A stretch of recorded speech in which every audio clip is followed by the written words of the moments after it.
Hallo, hier ist Maini. Heute bereiten wir was aus der französischen Küche zu, etwas Klassisches, deswegen auch die Mütze.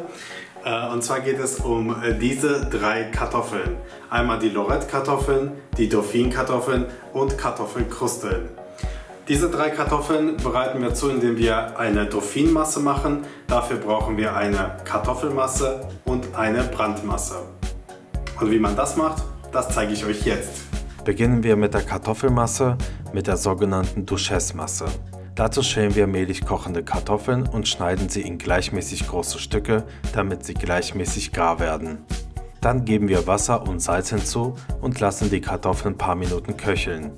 Wenn ihr es eilig habt, könnt ihr heißes Wasser reingeben, dann kochen sie etwas schneller. Umso länger man die Kartoffeln kocht, desto mehr saugen sie sich mit Wasser voll.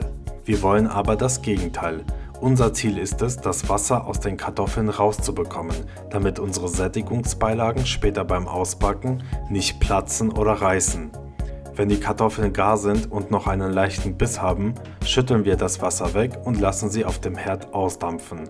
Dadurch verlieren sie Flüssigkeit. Nach wenigen Minuten pressen wir die Kartoffeln, am besten durch eine Kartoffelpresse, zu einer glatten Masse und dämpfen sie für weitere paar Minuten aus. Die Masse halten wir ständig in Bewegung, damit sie nicht anbrennt bzw. braun wird. Nach wenigen Minuten stellen wir die Masse weg vom Herd und würzen nach Bedarf mit Salz und Muskatnuss, ein Stückchen Butter rein, Eigelbe für die Bindung rein und sehr schnell zu einer glatten Masse verrühren und zurück auf den Herd stellen. Auf 1 Kilogramm Masse brauchen wir 4 Eigelbe. Während wir die Masse glatt rühren, achten wir darauf, wann sich der Belag am Topfboden zu färben beginnt. Sobald sie leicht braun schimmert, ist unsere Kartoffelmasse fertig. Sie kommt jetzt in einen flachen Behälter und in den Kühlschrank, damit sie schneller abkühlt. Jetzt machen wir die Brandmasse. Ich gehe davon aus, dass ihr mein Video Brandmasse Grundrezept gesehen habt. Falls nicht, blende ich oben und in den Kommentaren den Link zum Video ein und zeige euch jetzt das Rezept im Schnelldurchlauf.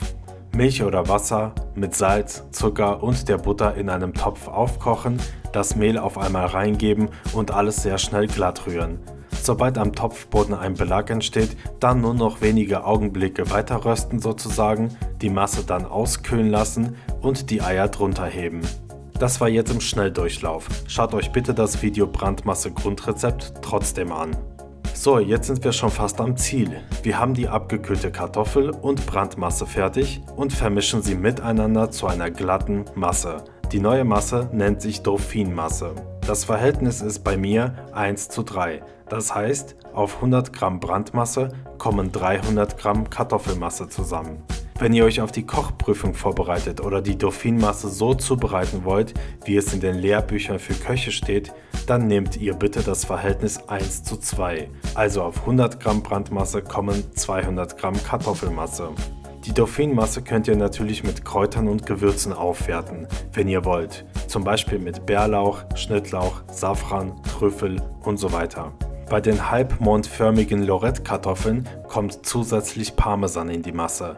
Dazu nehme ich etwa 100 Gramm Dauphine-Masse und gebe 1 bis 2 Esslöffel frisch geriebenen Parmesan mit rein.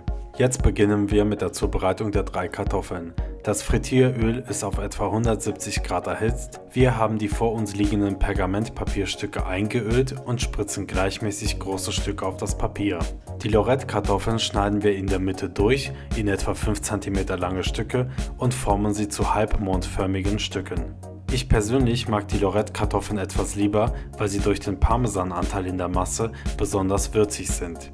Wenn ihr keine Lust habt, die Stücke in der Hand zu formen, dann könnt ihr sie auch direkt als Halbkreis spritzen. Im Pauli-Lehrbuch der Küche wird das genauso gemacht. Kommen wir zu den Dauphine-Kartoffeln in Nockenform. Manche Köche machen sehr schöne Nocken mit einem Esslöffel und ihrer eingeölten Handfläche. Ich mache sie wie üblich mit 2 Esslöffeln. Die Kartoffelkrusteln sind im Prinzip auch Dauphine-Kartoffeln, weil die Masse dieselbe ist, aber die Form ist eine andere. Dafür arbeiten wir mit einer eingeölten Handfläche und einem Esslöffel und ziehen uns solche kleinen Teigstücke raus sozusagen. Selbstverständlich könnt ihr alle Kartoffelstücke direkt frittieren. Das mit dem Pergamentpapier zeige ich euch nur, weil es in den Lehrbüchern so gelehrt wird. Das Ganze wird in 1,5 bis 2 Minuten goldgelb ausgebacken, dann kommen die Sättigungsbeilagen erst auf ein Küchenpapier und dann direkt auf die Teller der Gäste. Je nach Gang würden jetzt pro Teller 3 bis maximal 5 Kartoffeln völlig ausreichen.